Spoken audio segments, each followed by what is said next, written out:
حجاي ما تيه سودو محل عاوية دكتور يا مان waxaan isku arkay xanuun aan weligaan isku arkin. اوكي كالي gudaha soo gal حياة حنون جحيل دكتور arrintan ninkayga u sheegin. حلمان واي حياة ninkii u sheey maxay ka badaa حبي جنو حكاري حبال قلي sida uu dhaqsiyaa badan inaan urkaas iga soo xaqaa. abooweyn aan inta soo sheegaa aniga intaan ka badan kuma sugi kartaa kala urayaan yeeshtay waxaan rabaa inaan iska soo xaqo. ninka ayaantaan weji kale la soo baxay ninkeenu si dartiisa u qiyaamaya. aboowe moogta dimaasho ul ayay leedahay arrin lagu farxa ay sheegtaa dumaashada qolka ayay ku jirtaa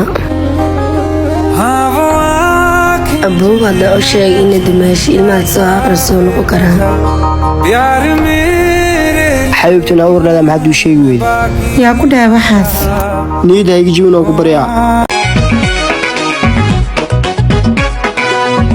adun baan ku doonayaa kowdhi dimaashadeeda maxay tahay ninkan qolka ula jiro aday guntu igu xidhantay saddexdeed yaawaa ninkaas gurigeenu muxuu ka soo doonay ninka korontada waa xaaji. korontada saaka markaa baxayso ma fiicno aboowe fiir anaa igu qaylin korontada xil walba halaabi kartaa. dimaasho maxay baan sheegay laakiin waxay jiro dulqaad baan ka gabadhan ayaa maana faareyga soo galaysaa shaqadeeda aniga aqaan. allah deeqdana maxaa kugu dhacay gacalis xaaji walaac ayaan ahay gabadha markay walaac tahan waa ogtahay waxay u baahan tahay. waa dareemi karaa wax dhadhaana u baahantee maya xaaji walaasha ana iga soo horbaxda maribani see wax wadaa walaashii hooya abana waa ogtee haddaan adigu kuwa wala ilaa xataa waa iga taga lahayd.